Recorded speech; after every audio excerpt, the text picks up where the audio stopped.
Ukienda kazi ukirudi unapata kama labda nyumba yako imeungua ama imebomolewa, hakuna hata moja atainua mkono akubali hii maishingira tunaishi ni mzuri.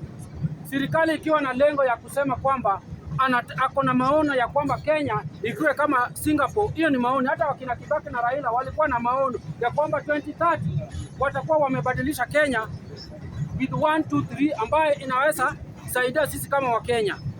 Lakini tumekuwa tukichaguana kila election, wananchi wanakufa. Yule mtu ako na maono mazuri tunakataa, tunamchagua na wengine wanakuamilia kwa uongozi. Hiyo ni ukweli ile iko. Saa hii waliserekea, wengine waliserekea, wengine walikuwa na huzuni. Mpaka kwa barabara, mpaka gari ikawakanyaga ya kwamba Ruto ni mzuri, malaika kutoka mbinguni ameteremuka hapa anataka kusaidia Kenya. Saa hii hiyo serikali mnasema hiyo ya Uhuru Kenyatta, hakuna serikali imeongoza Kenya 100% ama hata 70% ambaye wamefanyia Wakenya. Uhuru kuna mazuri alifanya na kuna mabaya pia amefanya.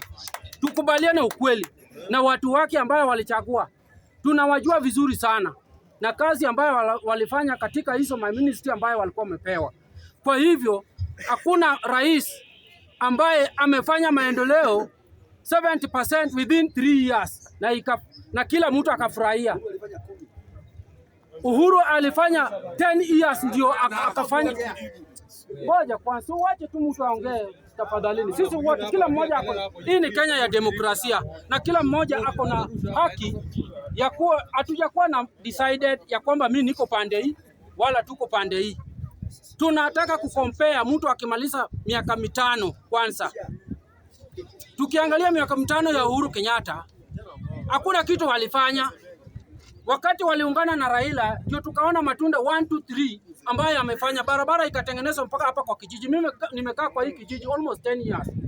Nikiwa hapa matope ile tulikuwa tunang'ang'ana naye hapa. Wakenya sisi wenyewe ndio wabaya. Ukipewa contract ya kuunda hata barabara, wanaenda wanamwaga vitu dogo dogo, alafu hapo baadaye ikimaliza miaka 2 hapo inakaa tu kama hapa. Hakuna barabara hapo.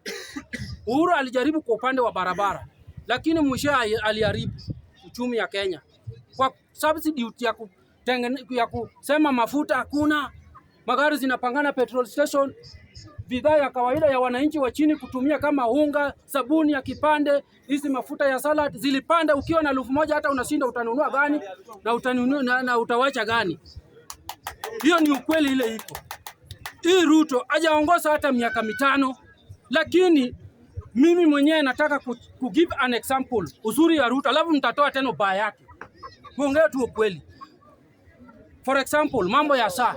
Mimi nikiwa hapa, kijana yangu amegonjeka mpaka ametolewa nini kwa ubongo, growth kwa ubongo. Hii bill ilifika 900,000, karibu almost 1 million. Nikiongeza na zangu zenye nimetumia kununua dawa. Hiyo naweza shuhudia kwamba alinisaidia. Hata shamba letu hata kama ningeuza ingetosha kulingana na shamba la masambani huko. Ingetosha. Lakini hapo nilipoenda kwa rafiki yangu ambaye ananipeaga kazi, si boss yangu lakini rafiki yangu huwa ananitaga kazi. Mimi ni mechanic. Ni Mkikuyu. Nikamwambia anisaidie kidogo, nimelemewa kiasi fulani. Kuna dawa inatakana ni 1000 itumike hospitali. Akaniambia na tena hospitali bili imefika, saa hiyo ilikuwa imefika 700,000. Nitafanya aje? Akaniambia aje, SHA inafanya kazi. Tuende apply saa, kisha apply saa italipa hiyo deni yote. Na saa hiyo tayari nimesha process SHA ikaenda Rasi Hospital. It was last week. Ikalipa hiyo deni yote. Nilikuwa naomba hii mtoto yangu ikalipa hiyo deni yote. Kweli wa Mungu. Ikalipa hiyo deni yote. Hata kama ni upande wa nyumba ndio kuna kasoro ndogo ndogo, lakini mnasema Ruto anatimiza yale Uhuru alikuwa ameanza. Lakini kuna wale wa Kenya kama mimi, kuna jirani yangu ametoka kwa kijiji hako akaenda huko. Hakuna pesa alitoa. Kama wataharibu wameharibu saa hii, lakini anaishi huko hadi wa leo. Sasa nyinyi wa Kenya, hiyo ni point 2 mimi nimewapea example tu. Uhuru hiyo, na mimi saa hii nilihama hapa nikaenda pale pipeline. Waja tu tuongee ukweli kwa mambo.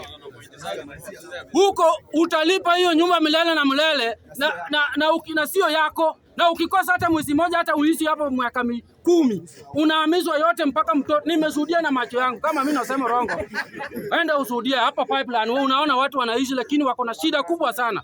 Unakosa tu kulipa mwezi mmoja, unahamishwa kama mwizi. Hata mtoto kama mgonjwa, kaa nje na bibi yako, una pesa na umekuwa ukilipa. Na ile serikali inasema kwamba kaa kwa hiyo nyumba shilingi 3,900 one bedroom ama 6,000 flexible, na unaishi hapo, na ukilipa utawachia hata kijana yako. Haya, ngoja tu kwanza nimalize. Tukisema mimi sana sana enye imenigusa ni mambo ya saa. Itafanya mimi nipigie Ruto kura sababu imenigusa. Na mtoto yangu ya saa, na mtoto yangu ametolewa hospitali, amepewa discharge na ako mzima. Haya, nimewacha kwa hapa.